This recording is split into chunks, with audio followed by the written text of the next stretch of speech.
Talk shoes. Recorded live. Hello and welcome to the Castle Dracula podcast. On this podcast, we talk about horror movies, vampire movies, and all-around awesomeness. And this week, we discuss the movie that asks, is it possible that Abraham Lincoln carried an axe around because he was secretly a vampire hunter? Yes. In honor of the 2012 election, we're talking about the 2012 film produced by Tim Burton and directed by wanted filmmaker Timur Bekmambetov, Abraham Lincoln, Vampire Hunter. Now, bear in mind, if you haven't seen today's movie, we're going to be talking about it from the perspective of horror fans who have, so warning, spoilers ahead. I'm your host, Jason Henderson, author of Alex Van Helsing, The Triumph of Death, and Harperback, an ebook from HarperCollins. With me are Mr. Drew Edwards, the creator of the long-running horror webcomic Halloween Man, which you can find at halloweenman.com. Say hello. I love the fact that now I am Mr. Drew Edwards. Thank you for that respect. It was added. I made that up on the spot. Tony Salvaggio, creator of the manga Psycom from Right Stuff and Tokyopop, and lead singer of the band Deserts of Mars, and bassist for Japanese rock band Pocari Shred. Say hello, Tony. Howdy. And with color commentary, attorney Julia Guzman. Say hello. Hello. Hello. I know you're going to love talking about this movie. Okay. Abraham Lincoln, Vampire Hunter, is a 2012 American action fantasy horror film based on the 2010 mashup novel of the same name. Written by the novel's author, Seth Grahame-Smith, starring Benjamin Walker as the title character, this film portrays the actual 16th President of the United States as having a secret identity as a vampire hunter. So we have come full circle. We started about 40 episodes ago.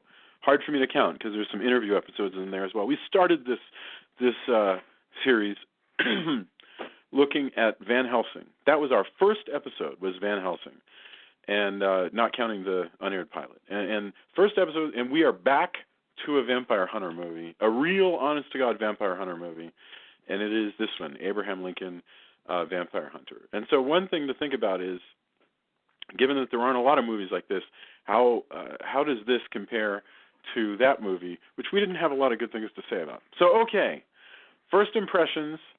Let's go. Let's make Drew go second because he's the big proponent of this film, and we want him to be able to. We don't want him to walk out there by himself without first hearing what other people have to say. So, Julia, let's go. Julia, Drew, Tony, and then me. So, Tony, if that's all right. It seems like you never get to go first. All right. Okay. You can go first next week or when we're back. So, okay. All right. Julia, what is your first impression of Abraham Lincoln, Vampire Hunter? Well, I thought this movie was really great as a sedative because I fell asleep not once but twice watching this movie. It's true. It's true. I look over there, I'm like, good for so like boring. warm milk. What? It's like warm milk. I would look over and go, did you sit with the train in the vineyard? And she's like, Lincoln. Oh my God, it was boring.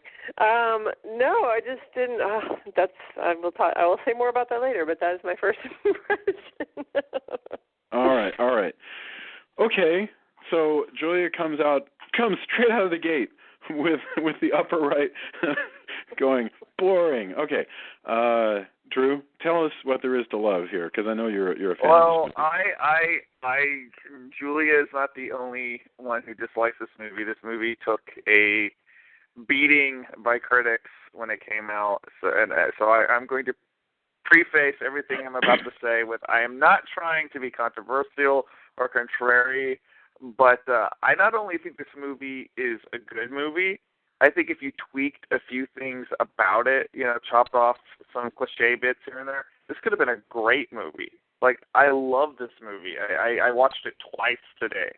Like, I am the exact opposite of... I should mention that so did Julia. It's just that... in different feeling towards it.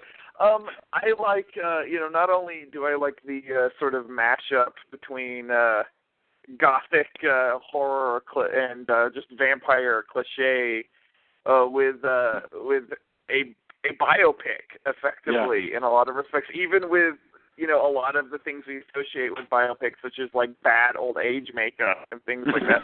But I also really like how has this oddly old-fashioned gee whiz quality about it. Like the good guys are really good guys, and the bad guys are really bad guys, and it's got this very sort of old-fashioned patriotism about it, and yet oddly made by a Russian filmmaker. I don't know what that says about America as a society, but this movie made me proud to be an American. God damn it!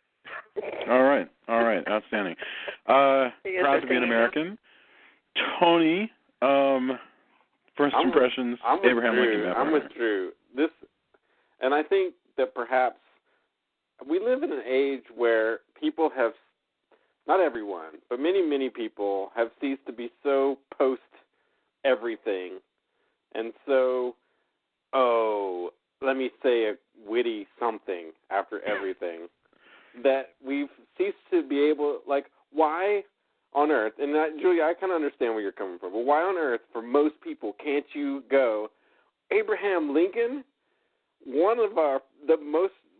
like, if you look in polls, Abe Lincoln is at the top of presidents who got stuff done, who were respected, everything. Is also a vampire hunter? Yeah!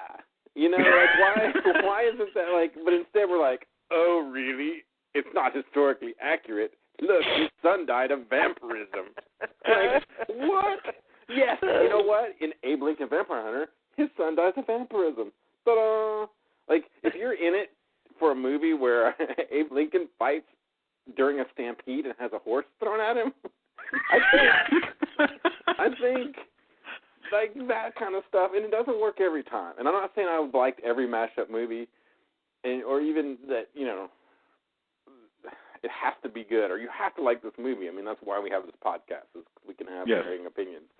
But, man, it is exactly what it sets out to be. I don't think it ever said it was going to be anything differently. And in a world where we have, like, just craptastic Aliens versus Predator movies where that was a mashup, and, like, all these things were this and that together and they all are crummy, I think people need to chill out and just, like, like I said, you don't have to like the movie. Like, you can, like what you like. That's what I always say. It's okay. But I think too many people jump to a conclusion of, like, that's the dumbest premise ever, and so when I'm going into the movie, I can't even like it. I think it did everything. Interesting.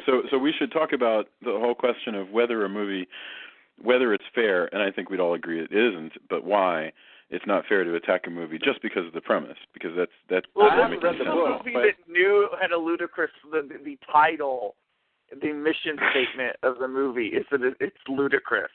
So if you have a problem with that, also by the way, I think a lot of people also got confused because there was a trailer for the book a long time before there was a trailer for the movie. The trailer for the book, not as big a budget. It did not. That's look, true. I think if I was just to look at the trailer for the book, now no offense to anybody who made that trailer, but if I compared it to what the movie ended up being, they are vastly different. In fact, I've heard the book is vastly different, and some people were disappointed by that. I haven't read the book, and I apologize for anybody who thinks that's bad, but I like the movie. So now we're going to talk about just the movie because I haven't read the book either. You know what? I'm going to come right and say I have no intention to read the book at any point in time. I'm just going to love on the movie. It is unlikely. I do have a Seth Graham book on my shelf right now because I just got it from the library. It got Pride and Prejudice and Zombies, but I haven't. I have the comic to that. And by the way, he's actually like he appeared on the Ain't It Cool News. Harry interviewed him on the YouTube channel, and it was a good interview, and he was pretty cool, and he seemed pretty down to earth and like a nice guy, and all the things you hope from people when you see them in an interview. So, absolutely. Again, if he ever listens to this podcast, much apologies. As a writer, the fact I haven't read his book, I feel some sadness as a writer. Right? Listen, if he listens to this podcast, I'm going to have to do all kinds of apologies to Seth. Well, yeah, that leads to you, I guess. Sorry, you should come and guest host. And then we'll all have to read everyone. Oh, that would be so great because then he can really take me to task for everything that I'm about to say. Because look, I've written a lot of reviews in my time, and usually what happens when I'm not actually all that crazy about a movie is I don't watch the movie. But we have a very special sort of panel show going on here, and so what we do is if we have a disagreement, one of us, often at least one of us doesn't like the movie, and so that's our commitment is we come on and we talk about it. But it means that I don't get to hide when I actually don't really care for a movie. So let me tell you, this movie got a lot better towards the second half. It really takes off around the time of the big Act 3 scenario. Where I don't want to skip to the end, but basically, doing this extremely complicated action scene, this director really knows how to do action, and it is beautiful. There's so many great, beautiful things, beautiful shots. It's shot by Caleb Deschanel, the guy who made the Natural. I mean, a guy who knows color and light better than almost anybody. So it's got a great director. It's got a great cinematographer.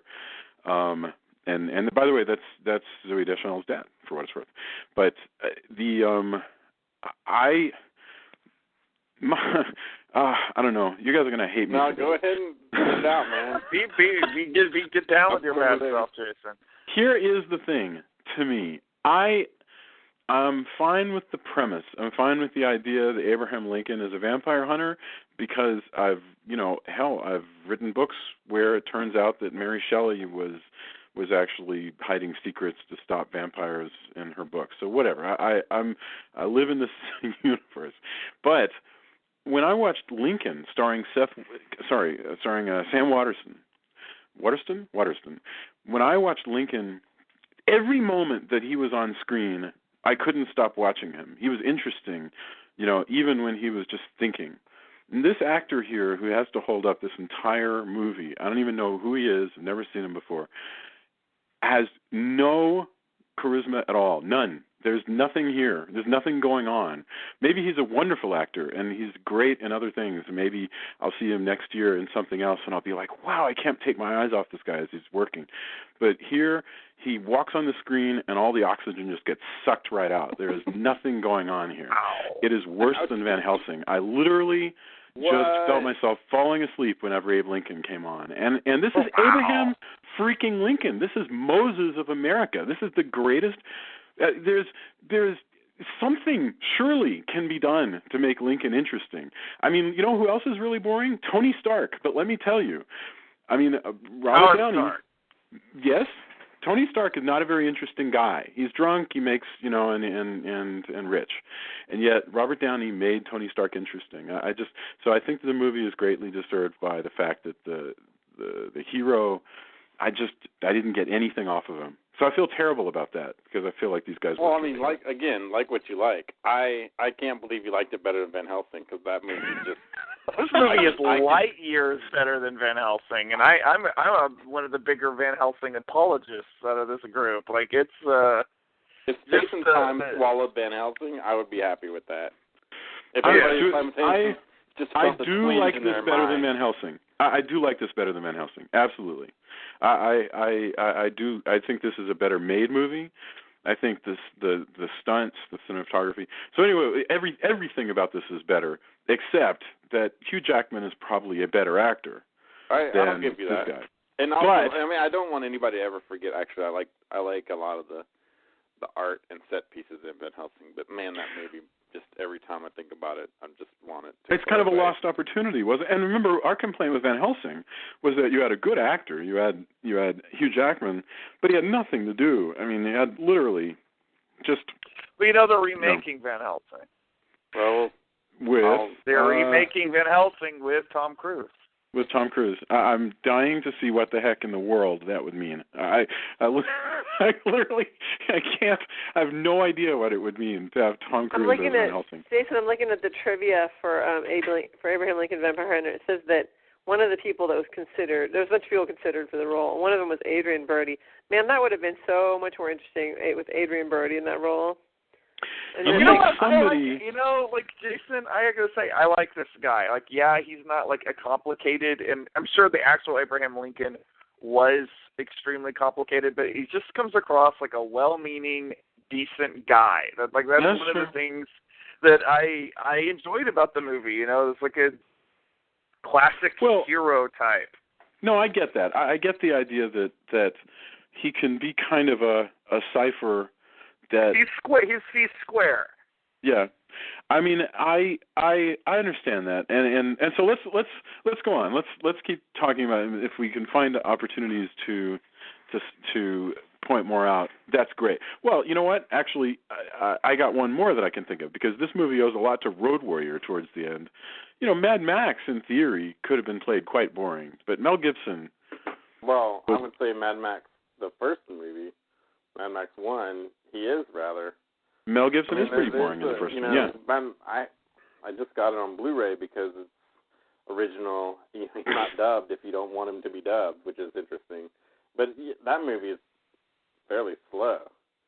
We remember, and it's remember possible Mad Max because we remember the Road Warrior or Mad Max 2, depending on which one, where you saw it. But it could very well be that Mel Gibson got better and that this guy will get better. But that's okay. This will be fun. It's only interesting when we have a slight clash, rather than when the four of us go, I love this movie. Okay, all right. So first of all, let's talk about mashups in general, like what's going on here, because this is something that didn't exist a couple of years ago, and then all of a sudden it came out of nowhere, where you had a bunch of books. And now we're seeing more of the movies where they would take like two great literary genres and like stick them together. I think maybe Pride and Prejudice and Zombies is probably by the same writer as this one, Seth Grahame-Smith. That's probably the one that really kicked it off. Where he does a perfect Jane Austen parody and he adds Night of the Living Dead style zombies to the mix. Can we think of any others that popped up? Because, well, now I'm kind of mad that although I love our book Clockworks, the original idea of Sherlock Holmes piloting a mech, maybe we were ahead of our time. I don't know. You're right. Well, this does have, I mean, just by virtue of the time period it's set in, does have kind of a pre-steampunk feel to it. Although like that look, was one of the things I think I enjoyed most about it, because it kind of made it feel like a Hammer movie but on steroids. Like I just really enjoy the fact that it's like, hey, we have guys in top hats and they're fighting each other. Yeah, that's a good point. I mean, and when you think about it, Hammer did toy with this stuff a little bit. There have been a few attempts at, like, for instance, Captain Kronos, which is a weird offshoot that never went anywhere. But Captain Kronos Vampire Hunter did actually try to do a roving vampire hunter story, and there's been a few here and there. And actually, when you get right down to it, vampires have been the source of most of the genre mashups that I can think of, because you had romantic vampires and you had sexy, Cinemaxy kind of vampires, and political vampires and action vampires, and Blade was super techno vampire hunters and stuff. So, but this one, you got to admit, Abraham Lincoln Vampire Hunter, that is an amazingly high concept. I mean, I really do give it up for the guy that he came up with a sellable concept. I'm surprised somebody hasn't thought of it before, considering that the most famous literary vampire slayer is also named Abraham. No, I mean, it's a good point, and it is shocking that it hasn't happened. It's still shocking to me that there's been no Lone Ranger werewolf hunter. Yeah, it's amazing to me that they're doing a new Lone Ranger, and he's not hunting werewolves. I mean, there was a time when they had mentioned that might be part of it. Yeah, but to my knowledge, he's back with fighting. I don't know. I don't know if it's Butch Cavendish, but I think it's basically bad dudes with guns. But the weird thing, and this gets to sort of what Tony was saying, is it's funny to me how afraid of vampires people often are. It is impressive this movie gets made, because we've seen some movies during vampire valleys, because vampire stuff goes through hills and valleys. We've seen people go through a period where you've got a whole bunch of characters that are vampires and nobody calls them vampires, and you never see teeth and whatever. And that just always drives me insane because I'm like, why did you even bother to make this? if you're afraid of them being vampires. Oh, wait, I know what I'm thinking of. I Am Legend. That's the one, because those guys are supposed to be vampires. And somehow they've made that 3 times. Only one time they actually call them vampires. Yeah, when what are they? Let's see. They're not called anything. There's Last Man on Earth where they're vampires. There's Omega Man where they're just kind of pasty mutants. Yes. And I don't know what they call them in I Am Legend, the movie, but they're basically zombies. I mean, they're sort of howling, nasty zombies. In I Am Legend. The problem is that they are not remotely realistic looking in I Am Legend. I mean, I know this is silly, but there is never a moment, for instance, when you look at the Golem in the Lord of the Rings, you can believe the Golem exists. You really do believe that. Kinda. Well, I mean, I was convinced by the Golem. But those big snapping vampires who are hiding in the shadows and snapping at him while he stands in the street in I Am Legend, there was never a moment when I didn't feel like he was like talking to animated creatures. Well, I feel the same way about this movie. I feel like the creatures in this movie are like that. I think this movie is so cartoonish. Like there's so much, and then sometimes it's a good thing. I mean, sometimes it actually seems like, a comic book, like especially the train, when they're fighting on top of the train, it's just like, wah, wah, wah. Okay, so let's talk about the way the vampires are portrayed. Because they have, so the vampires here we set up certain rules because the basic concept is Abraham Lincoln is trained by a man who, I'll do the spoiler right out. He's trained by a man who turns out to be a vampire in how to hunt and kill vampires because a number of rules take place. These vampires don't turn to dust when you stake them. They retain their bodies. Do they change form? Can these vampires change form? They can't. They can't change form. They can turn invisible. They can do all kinds of I don't think they turn invisible. I think they just move very quickly. No, he says outright that they can turn invisible. Oh, really? They can make themselves blend into the walls. They can do invisible tricks. They can sort of hypnotize you into not seeing them. They have all kinds of very cool. It is neat and it's consistent throughout the movie. So that's pretty cool. They can move extraordinarily fast. But what's kind of cool here is that and they're allergic to silver. The way to kill them is with silver. What's very cool here though is that this movie takes place unashamedly in like a wuxia universe. I mean, wouldn't you say, Tony? I mean, it's and the concept there in like Hong Kong films is that if you are sufficiently pure of heart or evil, one or the other, if you're sufficiently that way, you have an extra special amount of power. Just by virtue of being super awesome. And so that will enable you to do things that people of our mortal realm aren't able to do. I just saw Man with Iron Fist, and it's the same idea. Which right. I also have a lot of friends who hate it, but I'm like, if you saw the trailer, I really do think, like in both of in these mashup movies, if you see the trailer and you think that that's what you're in for, I can understand being disappointed. But if you saw the trailer and you went, why isn't this the Lincoln I wanted? I kind of think maybe that's your fault. Like it is a funny thought. Is like, what is the Abraham Lincoln vampire hunter that I wanted? Like I said, it sounds like you wanted a different actor, more or less. Well, for me, I wanted a different actor. That's exactly right. Yes. But the vampires, I honestly like. I thought the way the vampires were done in this movie. I'm not a big fan of the CGI extendo jaw.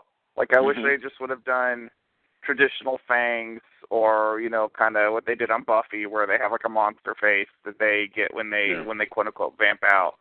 Yep. The CGI monster face that they kept doing was a little much for me at times, but their scheme and the idea that vampires are trying to create a vampire nation was very interesting to me, and I have to say I liked Rufus Sewell as the villain a little. I wish there was more of him. That's really my only complaint is that I thought. So for the listener, we should say that yes, the basic plot, as it turns out, is that while Lincoln rises up in Illinois as a vampire hunter, consists of vampires. well, yeah, basically the vampires are getting really involved with the slave trade, and so they end up taking over the Confederacy. And so by the time Lincoln decides to become a politician in order to better fight the evils of the world, the Confederacy is completely run by vampires. And so the end of the movie, Lincoln has to go back to his vampire hunting ways in order to defeat the South. And by the way, I just wanted to throw that out there so we'd be able to talk about all this stuff.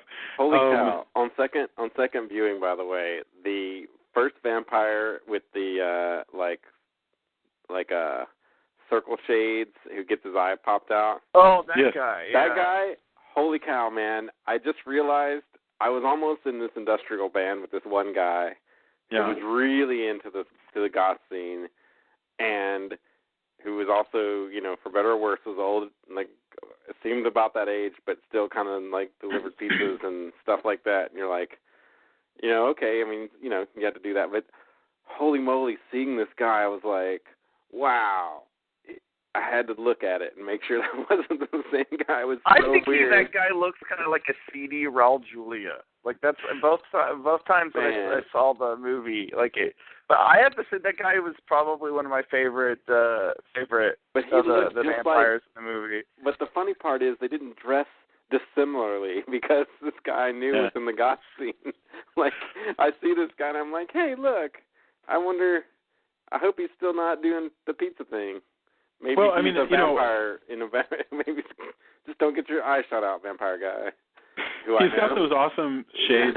Well, a lot of the vampires wear these shades, but the first time I saw those shades, Denham Elliott wears them. And when Denham Elliott played Dracula on the BBC, he had these sort of kind of awesome fly shades that look so absurd, but still. That's what I didn't.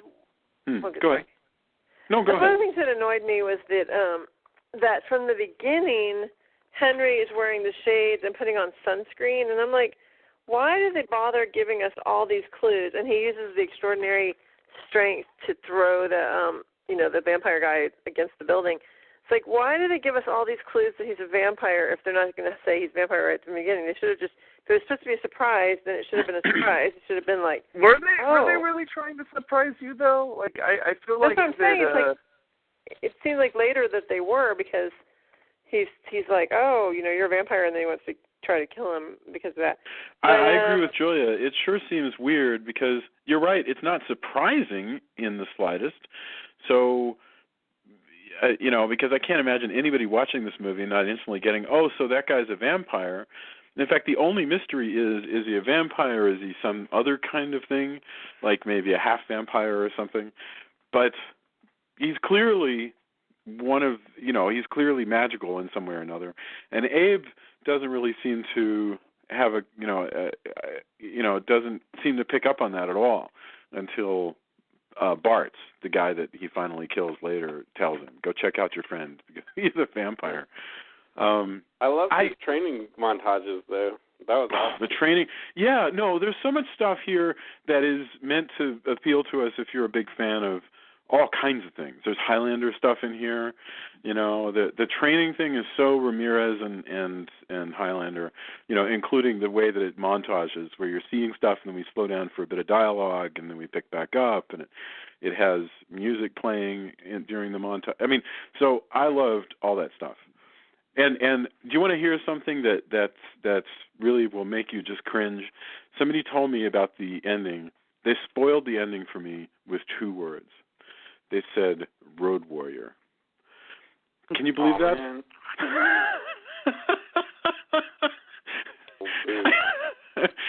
You know, you say that like it's a bad thing. Yeah, Road Warrior except the Road Warrior the didn't train have... sequence is awesome.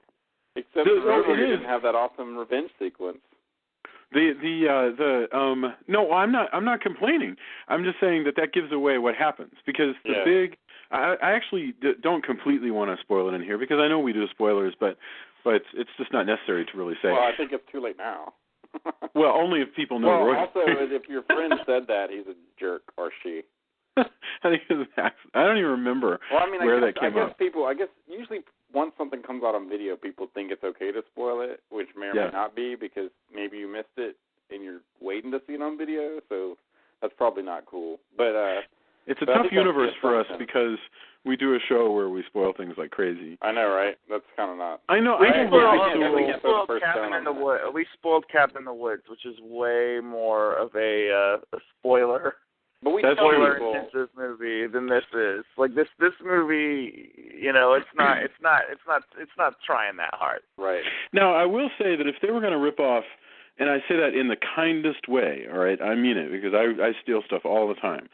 If they were going to rip off that whole sequence from Road Warrior involving the caravan being attacked by vampires, and I mean this is a pulse-pounding scene, I actually would have done it all the way and not revealed that, you know, that there had been a cargo switch until after the train had been destroyed, which is why, that's what makes Road Warrior so great, is you don't know until he finally wrestles the 16-wheeler to the ground, you know, and then, you know, it's over. He kills all the marauders. It's only Max left, and then only then do they show that he was a decoy.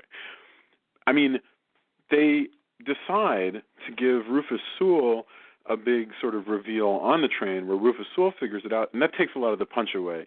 Luckily, the script, to its credit, brings back the punch a little bit by giving you the rest of the story. They go, well, where is the real thing? And we reveal that it's with Harriet Tubman's Underground Railroad.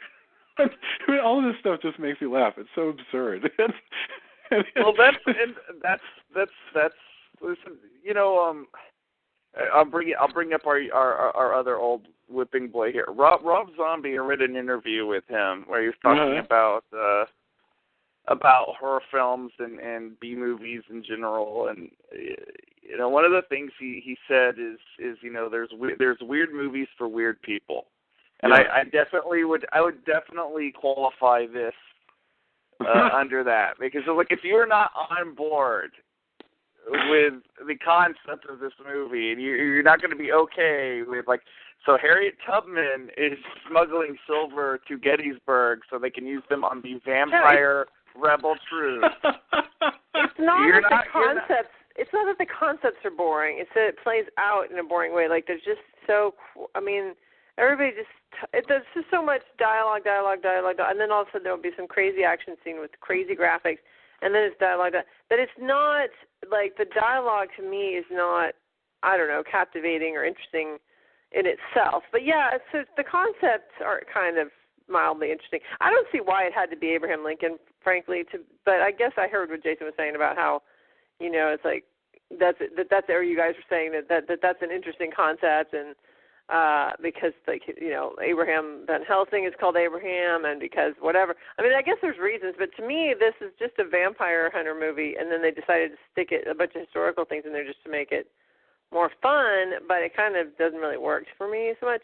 But I mean, you know, like Harriet Tubman randomly being in there, I don't know. I think it would have worked better. It's not random in the context. Huh? In fact, it's not random in the context. In fact, I think Harriet Tubman's pretty important to the whole. No. I mean, in terms of the vampires, I'm just saying, throwing all these people into the vampire story is. But you're right. I mean, they just decided to stick. I don't know, whatever. Blah, blah, blah. Would you rather it been just a random Civil War era vampire story? Yes. Okay. I think if it had not been Abraham Lincoln, I would be a little happier. Although I'd still be bored, but at least I wouldn't feel like, why does it have to be Abraham Lincoln? Because that's what makes it great. I really do. I'm there with the concept, the sort of daring concept that it's Abraham Lincoln. Once again, I have to say, I'm only paying attention to this movie during the action scenes, which are some of the best action scenes I've ever seen. I mean, they're really wonderful. Whereas when this actor is forced to talk, I instantly go to sleep. I feel like I'm watching an 8th grader playing Abraham Lincoln in his class play. Oh. I just literally have no idea how this guy was cast as Abraham Lincoln. It doesn't make any sense to me at all. The guy who played Abraham Lincoln in Bill and Ted was better than the guy playing Abraham Lincoln here. I really... see, you could have done your friend Skyfield joke. More like Abraham Stinkin'. we can get post whatever here too. I don't feel that way, but like, you know, if you're gonna quit, if you're gonna go there, you know what's funny? Once again, might be better actually than he feels like an 8th grade play. Ouch. I like him as Abraham Lincoln. I don't know. This guy might be really great. He may very well. He could probably play Clark Kent next year, and I'd go, "This is the best Clark Kent I've ever seen." You know what I mean? So who knows? You know. Again, it's faint praise, but he's still a better Lincoln than what's his face as the Dracula in Van Helsing. Oh yeah. Or the vampire, the main, not the older guy, but the main vampire guy in Underworld, who plays opposite.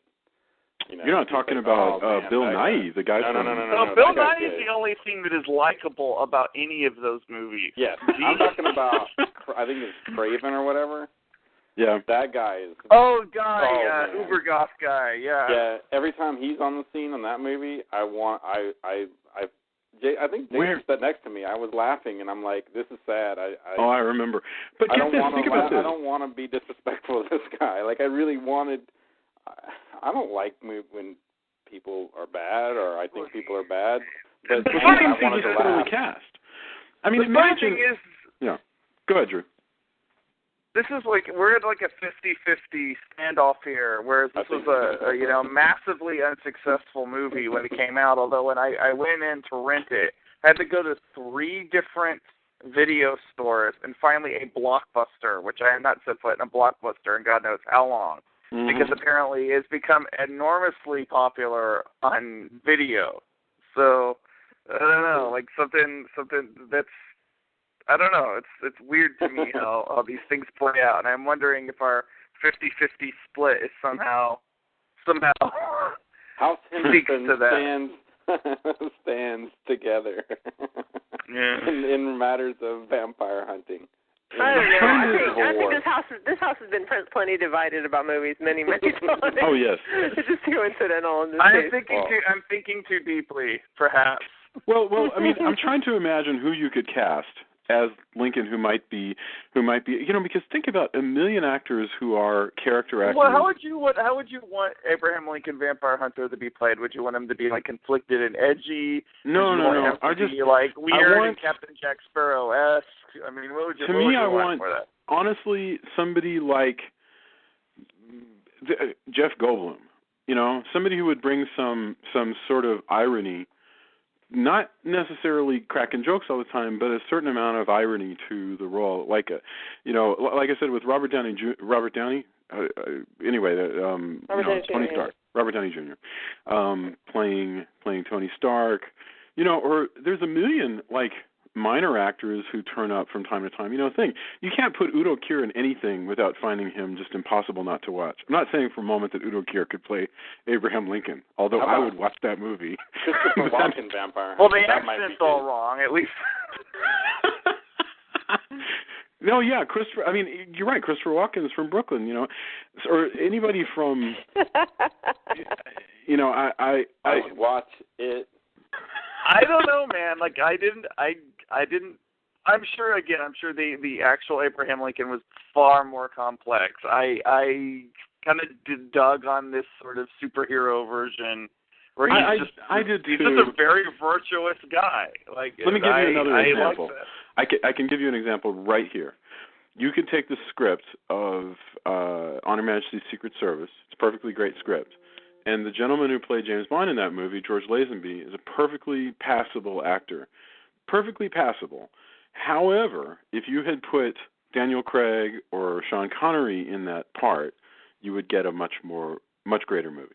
Definitely. Or in this new movie that we just watched, Skyfall, anybody other than Javier Bardem would not have been as interesting, I don't think. Or at least I should say very few people have been as interesting, because Javier Bardem plays this bad guy so fascinatingly. Because every little just looks on his face and the way he moves every single line. his body. I mean, it's just fascinating. They love to shove him in weird wigs. Yes. Or weird hair, or give him weird hair, whether it's his real hair or not. Now, Julia I don't know raises... what the deal is. I don't know, and I loved that Dorothy Hamill haircut that he had in No Country for Old Men.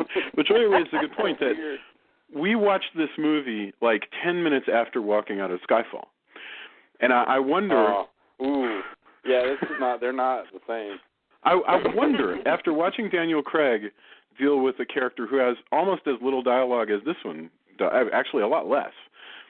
There's not a lot to James Bond really, and yet somehow this actor brings a lot to it. So I don't know. I don't know exactly what I would do. I know Daniel Day-Lewis is playing Abraham Lincoln right now, and I want to know like what was in the water.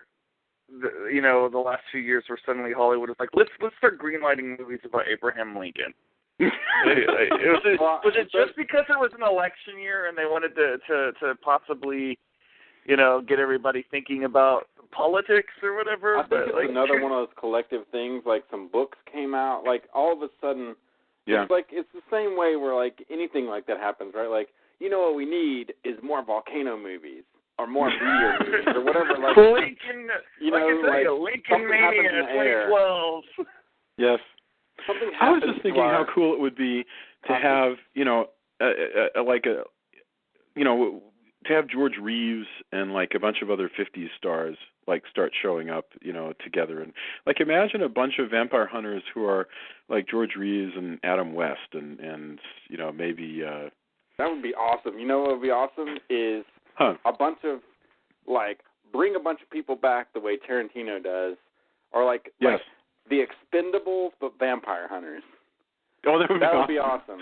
And maybe we should Unfortunately, you probably have to have CGI Peter Cushing for that. Well, yeah, whatever makes it work, I don't care. But you could have like Tyrone Power, who in the '60s would be in the early '60s. Tyrone Power would be in his like '80s, so he'd be the crotchety like mentor, teaching them.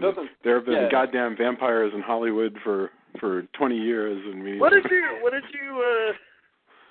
did you think about the way the vampires were in this movie, Jason? Because I remember saying to Tony a couple of weeks ago now, that I was curious what you would think about the vampires. Well, I was very happy with the way the vampires came across. I liked I liked the way that they could fade into the walls. I loved all of that. I loved their lightning fast movements.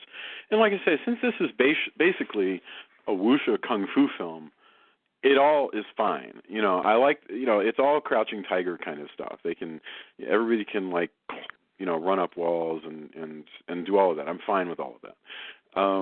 And I love, I love how they can move. I love that they're super fast. And when I describe my vampires and the stuff I write, I describe them the same way. So I'm definitely eye to eye with all that. The Descendant Jaws, I'm with you. I don't care. I don't understand why that's necessary. I was happy with the Lost Boys, where they just had like eyebrow ridges and big teeth. So the sort of genteel, Southern plantation vampire lords. I have to say, because one of the things that we've talked a lot about over the different vampire movies that we've done is how vampires kind of started out as in the film world as these aristocrats, and how they become more blue collar. This was kind of putting them back as effectively the lords of American castles, and I enjoyed the return of the somewhat aristocratic. Yeah, vampire. No, that's a very good point. I hadn't even thought about your point about the class of the vampires, the fact that they are these genteel Southern and Confederates, and that what you said about the fact that all of this is done by a Russian director who can, and he can abstract those things into myth in the same way that Sergio Leone could abstract American West stories into these sort of mythical stories. Well, the last movie I saw, it was this Yay America, was actually the Captain America movie, which had no choice but to be Rah Rah America. Right. And I was really glad that Captain America went whole hog. I truly, honestly, and then there's Team America. Is that what's called, Team America? Oh God, that was brilliant. Yeah, but that's a different kind. That's tongue in cheek. That's tongue in cheek. I get the feeling that the sort of nostalgic learning for classic American values in this movie was probably somewhat legitimate on the filmmaker's part. Like, it's probably something he has a respect for. I don't know. Maybe I'm wrong. Maybe I think it's supposed to make you thrilled. I mean, I think it doesn't matter whether you really believe in all of that or not, because he's a Russian. Does he care? I don't know. But whether you believe it, I think you believe it in the context of the movie in the same way that you really want. If you're watching something about the Romans, you really want the Romans to win. Unless the good guys are fighting the Romans. I think it believes it, and yeah, Captain America. I was completely on board with the jingoism of Captain America because it's Captain freaking America. I'm all for it. If you were to watch the Howling Commandos, you'd be the same way, right? Right, absolutely. The reason I don't like this movie, I think, is because there's no I'm the relationship person of this podcast. Like, I'm always all about dissecting the relationships, and there's no compelling relationships in this movie. All these movies you're talking about, Captain America has some interesting relationships because people, how they're interacting with this man who's been out for so long, and like they've known him, he's known them, and there's just all these, and there's nothing in this film that's compelling about the relationships, even the ones that are significant, like even Mary Todd and Abe Lincoln. It's just like she was the first pretty girl that walked into the store, so he's like, okay, I'll marry her, and she can go and smuggle silver for me. There's nothing like, I don't know, I just never felt like there was any depth to any of the people, and so I think that's what I was looking for, why I find this so difficult. Right, and again, yeah, maybe that is a good point, and I think maybe that's the problem, that the movie isn't, there was never a time where it was supposed to be that. It was supposed to be about Abraham Lincoln smashing a tree. And I guess I'm never going to like the movies that have nothing, don't have that. I think that's a valid. That's totally valid. It's not completely true. I gotta say, you can do. This can be a solid B. In Tony and Drew's universe, even Julia's universe, it could be a solid B, and then there can be a movie that's an A+, and that's a movie that hits all those notes. No, I agree. No, I don't know that I would even say that this movie is an A+. This movie is like a B+ to me. I think if you'd change, like it's like I said when I did my little intro, like if you changed a few things about it, and yeah, I do think some of the relationship stuff could be tweaked a little bit, but like. Honestly, like there's a few little things like I'm enough of a sap that I like that stuff too, and when she stands on his hat to kiss him, I thought that was cute. I loved when she kills Vadona. When their son dies, both me. I remember when we saw this in the theater, both me and Jamie got a little choked up at that part.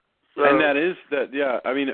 And like I say, her killing of Vadona is a wonderful lift from The Last of the Mohicans with, the vampire running towards, I think it was Gregory Peck, and he's like packing down his rifle, as the vampire. Right. And I believe you mean Indian or Native American. Yes. Well, what did I say? You said vampire. I'm like, hey, what? Did I say a vampire is running at Gregory Peck? Well, all right, sorry. Although that, again, Gregory Peck. You just created your own mashup movie right there. I just figured it out. Yes, if you gave me Gregory Peck in this movie, I would be. That would be pretty awesome, actually. We found how to make the movie that Jason wanted. You replace Baxter with Gregory Peck. I travel back and get Gregory Peck. And awesome. Put a fake beard on Gregory Peck. Can you imagine what it would be like? It's like, well, there's going to be vampires. I'm just trying to imagine his voice. He actually played Lincoln, I think, so it's easy enough. They could have spent another $1 million. It'd be really great. Honestly, it'd be really great if you could get an actor that had played Lincoln before in like a straight biopic. I think that could be funny. Like, well, Edward Herman is still alive. He could be like Franklin Roosevelt, vampire hunter. And well, there was a direct-to-DVD knockoff of this where it was Lincoln versus Zombies. There was also FDR versus Werewolves. You're kidding me. No. FDR versus Werewolves. That's interesting. How come Taft never fights anybody? Taft, got stuck in the bathtub. I mean, he was a very large man. Yeah, they did have a mashup contest. The Draft House. I think Taft. The clear thing to do with Taft would be blaxploitation. Actually, I was thinking about that. But the other thing I was thinking, and I didn't get to shoot it, but was Taft is actually a ninja, and the suit is a fat suit. So that's how he keeps people off guard. They're like, this portly dude, there's no way. And he jumps out of the fat suit, and he's Taft, super ninja.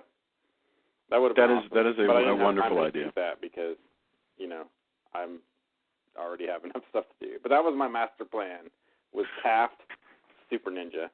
I think it's also very possible. I mean, it's possible that the day of the mashup is soon to be done. That basically we've. I need to write. I'm not especially enamored of. I didn't see this movie because it was a mashup. I saw this movie because I like vampire movies, and this happened to be a vampire movie that was coming out that looked. And honestly, if they had made it a hedge goofier, I enjoyed the fact that they play it more or less straight. If they had made it even goofier, I probably, because we've talked a lot about the other Tim Burton produced vampire movie of 2012, which is Dark Shadows, which was pretty much a straight parody, and that turned me off of I think we're going to have to talk about Dark Shadows because it's kind of strange to me how all of a sudden it's flipped, and I'm this lovelorn letter writer to Tim Burton's Dark Shadows, and I think I'm the only one in the United States who feels that way. So yeah, that'll be fun. Everybody has their unsung movie, Jason. You're gonna make me watch that movie, huh? Oh, for sure, man. For sure. Tony, at this point, you're probably the only person who does this podcast who hasn't seen it, because even I broke down and rented it. Yeah. Yeah, but I get to choose. I'm an adult, and I get to choose what I want to put my money for. You think you're an adult? Wait a minute. You're saying we're supposed to be able to choose what we want to watch? I didn't know that. I would have totally not watched most of the movies that we've that's seen. Awesome. We have changed Julia's mind. Actually. Wait, can I just say this whole thing about Tony being an adult? You're a musician. You're not an adult, okay? I married a musician, and I can tell you she is not an adult. And neither are you, sir. I mean, I am, it was funny, one time I posted something like, I'm sitting on my couch, watching Godzilla movies and playing bass, and my former roommate in college goes, wow, that's great that you've branched out. Because that's, for a good 3 years, I think that's what he saw me do the most. That's funny. Was watch Gamera movies and play bass on the couch. So, there you go. I guess you're right, I rest my case. And again, I did really actually gleefully enjoy in many parts The Man with the Iron Fist, even though I know tons of people who just really hate that movie. I crushed your notions of adulthood just like Lincoln crushed the South. Nice. I keep thinking about in The Office when Michael said, in the words of Abraham Lincoln, get rid of slavery or I will crush you with the North. This nonsensical line. All right. We should probably wrap it up. I can't believe we actually managed to talk for an hour about Abraham Lincoln Vampire. Again. When do we ever have a hard time talking about these things? That's true. You're a madman. So, all right. Let's do our final thoughts, and we'll go in reverse order. We'll go Tony, Julia, Drew. I'll wrap it up, and then we'll do our recommendations. So, Tony, final thoughts. I like it. This is my second time seeing it when I rented it. I guess I rented it through Amazon, and that was cool. I wish their prices were a little bit cheaper. But other than that, It was awesome. Like, there's so many good action scenes, and I agree. I can totally understand why you wouldn't like the movie. Like, I get it, and this is, the fact I liked it as much as I did is not, like what you like. But I was in it for exactly the kind of movie it was in, and it hit all the sweet spots for me. And there are, no matter what, if you're an action movie fan, the train scene and the fight in the Stampede, you really at least have to give it that, because that was freaking awesome. Both of those scenes. Even if there is, as an animator, like, yeah, there's some dodgy CGI. And I saw it in 3D as well. So there was a few parts where I was like, yeah, I'm not sold on the 3D here and there. But, that is what it is. I still really like the movie for everything it is, and a lot of things it isn't. All right. Julia, any final thoughts of Abraham Lincoln Vampire Hunter? Well, I agree with Tony that there's some cool stuff in those two scenes. The train scene and the Stampede scene. They have some really innovative fights. And it's stuff that I haven't seen before. So as an action movie, it does have some things that are good about it. But like I said, it was just so dull when it wasn't that. And some movies that are action movies, but then the rest of the movie is still really compelling. Like Skyfall, like you're going with Skyfall. And like Jason said, I think probably part of the reason why we're so split 50-50 is because we did watch Skyfall like minutes before we watched this movie, so it suffered by comparison because between action scenes, which by the way, Skyfall has some of the awesomest action scenes ever. It's also really got some great, Is that going to be your recommendation? Is Skyfall? Yeah, that's my endorsement. Right. But yeah, it's but so this one, that's the thing, is like between action scenes, there's just nothing that draws you in and makes you kind of want to watch the movie. That's all right. And Mr. Drew? I love it. After all these episodes, I am Mr. Drew. I'm just going to bask in that. I'm going to start saying that. Yeah.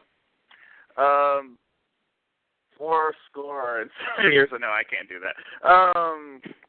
I like this movie a lot. It's a solid, B movie to me. It's a lot of fun. It's visually very beautiful, and it has its heart in the right place, even if it's only to drive a stake into it. I dig this.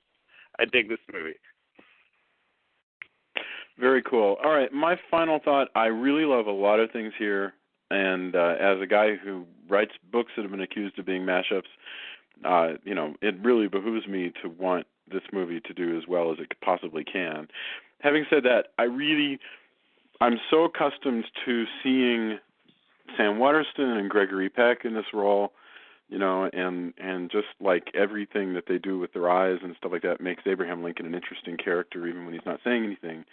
I kind of feel like this movie lacks some drama in its main character, and that's probably the fault of the actor and the director, and so I have no idea. This actor could turn around and do something brilliant next year, and maybe he's already done it, but I just didn't really care for him as Lincoln, so I didn't like it because of that.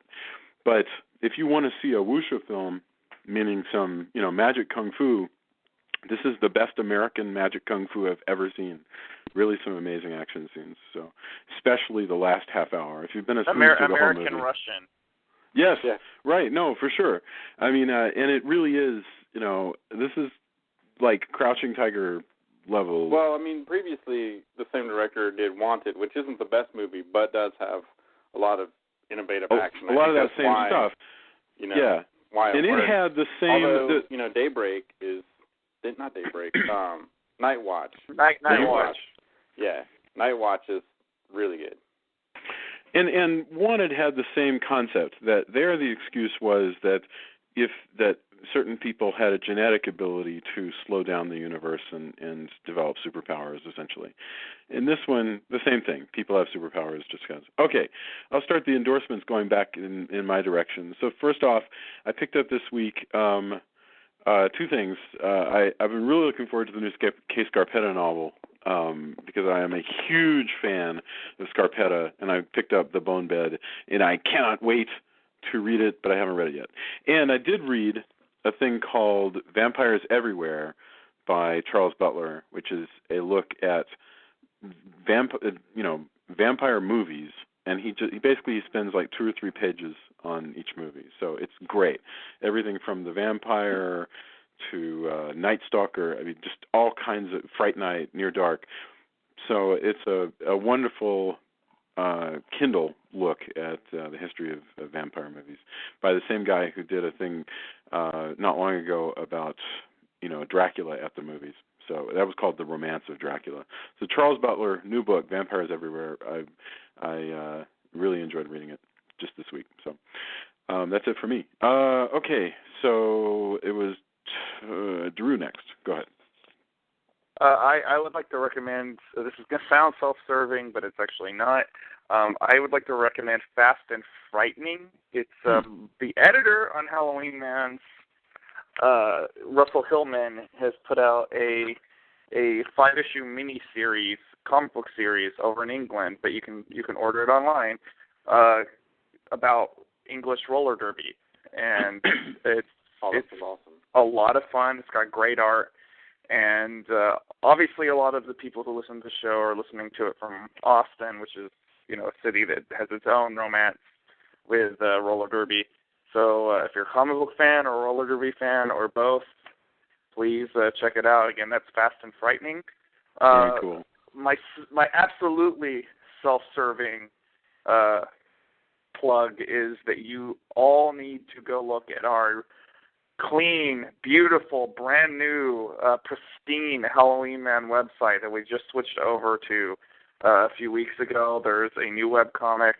There's some of the old stuff that is currently being filtered over into archives. But please come check it out. I am very, very proud at how this thing looks. So that's it. Very cool. Let's see.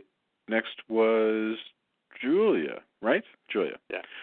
Well, I've already said that I just love Skyfall. It's one of the best films I've ever seen. I mean, it's definitely the best Bond movie I've ever seen.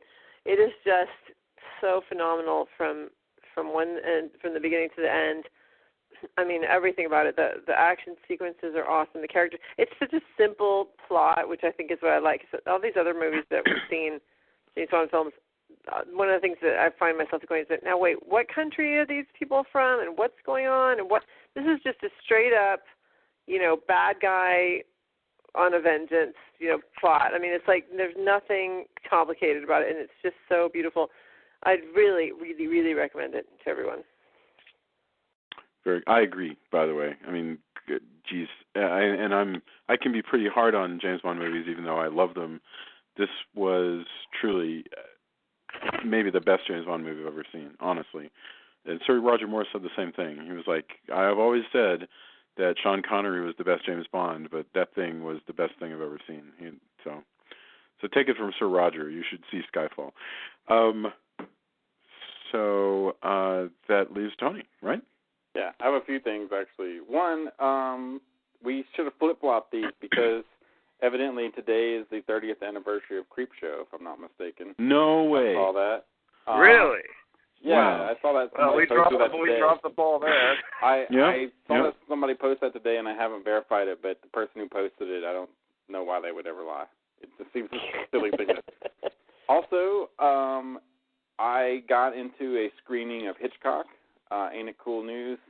Harry Knowles put on a really awesome screening, and I was lucky enough to get on the list, and that was really cool, despite an email snafu I had, and I still got in. The director, Sasha Gervasi, was there, who also directed The Story of Anvil. How he went, and he talked about how he got there, because people always ask him, from there to getting Anthony Hopkins and Helen Mirren in this. Go see this movie. Holy cow. It helped that we had done the Hitchcock retrospective and that it was all fresh in my mind, especially Psycho. It's about the making of Psycho, but more than that, it's about Hitchcock's relationship with his wife and the ups and downs of that and his obsessions that come through, but they're still just touching. Julia, I think you really... When does this movie come out? It comes out. It hasn't... I don't know if it's made it out yet, actually. Good God. It says January in Australia, but on IMDb it doesn't have a listing yet. But it is phenomenal. Scarlett Johansson plays Janet Leigh, and she still, a friend of mine was like, well, she still sounds like Scarlett Johansson, and that's true, but her mannerisms, awesome. Like, especially if you paid attention to the podcast and you've been here for our Hitchcock retrospective, like, you really, like, it's easy to go into hyperbole, but I really, really thought that they made all the right choices. And the director's Q&A, like, this is one of those guys where I could have sat there and listened to his stories about them, because he was just as enamored and talking to people who were actually on set with Hitchcock that he had met. And I could have listened to those stories that he retold. That really does sound like a wonderful picture. And, it's so good. So that's Hitchcock. It comes out, I looked it up, Tony. Yes. It says it comes out November 23rd. Oh, that comes out in like 10 days. Yes. Please, like seriously, you really owe it to yourself to see this movie. It just works. And I've heard there's another film, and I haven't seen it, and, pardon anybody for my ignorance, called The Girl, which I've heard it's played really just kind of, I get the impression it was played kind of sleazily or, like, oddly. Evidently, that one's about the making of the birds, but evidently that one's not all that great from people I've talked to. Man, two Lincoln movies and then 2 Hitchcock movies. Yeah, and so, but, oh man, this Hitchcock movie is so good. And everybody, of course, it's, there's some really great actors and actresses. Like, I really can't say it enough. I hope not to overhype it, but I was really moved in many ways by it, and just so interesting. And like I said, it helped the director was there, who, I like the story of Anvil. Even as a musician, it's hard to watch. Yeah. It's both a cautionary tale and, it's kind of inspiring, but also tough.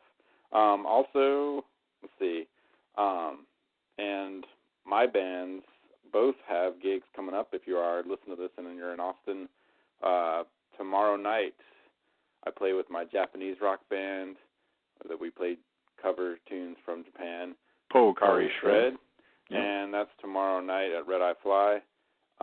Hopefully we'll get a bunch of people out, and we'll be able to play again in December.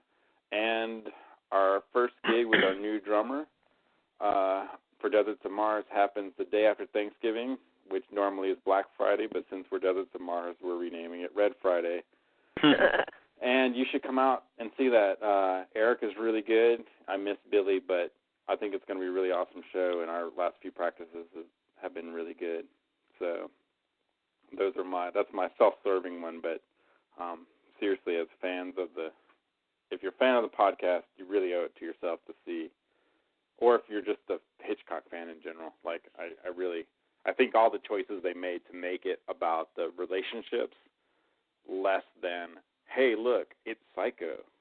It really was the way to go. And there's bits in there that you'll recognize and that you've heard about, but seriously great movie. And I thank Ain't It Cool News and Harry for bringing that stuff. I mean, not Tim, who runs the Draft House. Like, all of these people, I'm lucky to live in Austin, where people are bringing cool previews like that. It's I never take that for granted, put it that way. So, I think that's very cool. Well, this has been a lot of fun. I mean, I think this was a really enjoyable discussion, and maybe because we had some dissent in the ranks. So, all right, that's it for this week. And I'm not sure, we will be back soon. We're going to go on a slightly more attenuated schedule through the holidays, just so that we can, get busy with other stuff. For instance, I have to work with the Dad's Club to make a Christmas float. I do not know what I'm going to do with myself every Monday now. Yeah, well, I mean, we'll be back in a couple of weeks, but soon enough we'll run out of stuff, and we'll just do a second Stephen King retrospective, because there's so much more for us to do. It's not that we don't have movies. I'm just picturing Drew like walking outside, like in 9 to 5. You know, they have that sequence where the doors open and lights come on. Like the people are just like, oh, so this is what sunshine looks like. It'll be like, well, that's unfortunately more true than you would know, because I've had an injured knee the last couple of weeks, so I have not been outside of my apartment very much. Or you just call in and it just rings. No one answers the chat room. Jason hasn't set it up. But and it's just Drew and I just talking like you're unmuted. And then we're just like, hey, Drew, we don't have a movie to talk about. I know. What are we going to discuss? I don't know what to talk about. All right. Oh, that's so sad. Well, you guys have a great Thanksgiving, all right? Yeah. Everyone have a fantastic Thanksgiving. Like us on Facebook. Like us on iTunes. Leave a review. Tell your friends, please. We need more people. We want to keep growing. Thank you so much. And leave your recommendations as well. Thanks to the people in the chat room. We really it was so people fun dropping by. It's really, really cool. That's what we like. So thanks, and look for an announcement real soon. Bye, guys. Good night, John. Later. Night.